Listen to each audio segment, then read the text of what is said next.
Hello, magandang araw ho sa lahat. Areho si Pinang, ang pinamalayan niyang mangyan. Naandini nga ni pala ho kami sa elementary school. Arehong video ay nung nagpa-enroll pa ho ako sa aking anak nung nakaraang linggo. Nga ngayon ko lang ho na i-upload at gawa ho ng ako'y sobrang busy baga. Kasama ko nga ni ho pala diyan ng aking kaibigan mula pa nung grade 1 at kami ho'y namasyal ho diyan pagkatapos ho kami mag-enroll. Nilibot ho namin ang buong school at kami ho'y natutuwa. Talagang ang laki na ho ng pinagbago ng school na rin. Namang ganda na ngayon. Habang nga ni ho pala kami nagalibot diyan ay naaalala namin ng aking kaibigan ng aming buhay nung kami ho'y elementary pa lamang at talagang napakasaya ng aming pag-aaral diyan.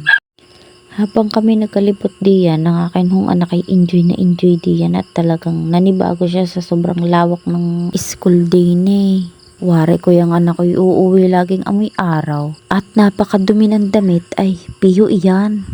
Naman ninyo, ang aking anak talagang sagirit na ho yan dyan sa pagtakbo diyan at yan ho ay manghang-mangha diyan sa paligid diyan at doon sa pinanggalingan niyang school ay napakaliit ho ng space, wala akong mapaglaruan.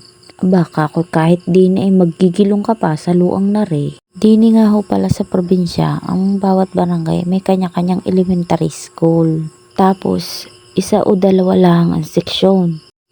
Bukod doon, mararanasan pa niya din yung intrams, yung nutrition month, at saka mararanasan din niya yung parada.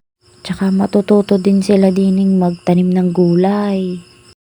At isa pa guys, gusto kong maranasan niya kung ano yung mga naranasan namin ng kanyang ama nung kami ay elementary pa. Magkaklase nga niyo pala kami din ng kanyang ama. Tari na nga ho, ng aking bata ay talaga namang enjoy na enjoy at inakyata na kaagad yun. Tapos din ho pala sa tabi nila nilagay yung mga kubo. Dati ho nandun niya sa bawat sulok dyan sa ground, ngayon pala naandito niya sa tabi.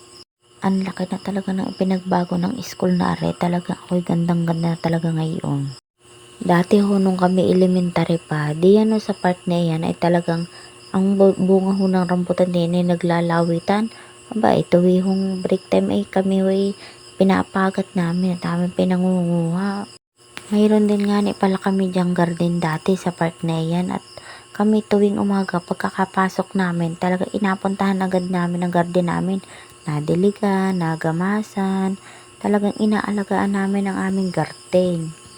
Dahil pag maganda ang garden mo, malinis at matataba ang halaman, aba, matataba din ang grade mo. Uwi na rin nga ni pala kami dyan mga kapinang at aray, nakita ko aring yellow bell talagang ako'y gandang-ganda. Napakaganda nga naman ho talaga ng mga bulaklak sa ating paligid. Ay di binidyohan ko nga ni at aking upload sa aking reels oh. So, habang kami palakad na pa, binidyohan ko muna ho ang buong paligid. At talagang ang sarap lang talagang balikan mga panahon na nag-aaral pa kami diyan. So, paano mga kapinang, dyan na muna kayo at ako'y mauwi na. Salamat ho sa panonood. God bless you all. Mwah.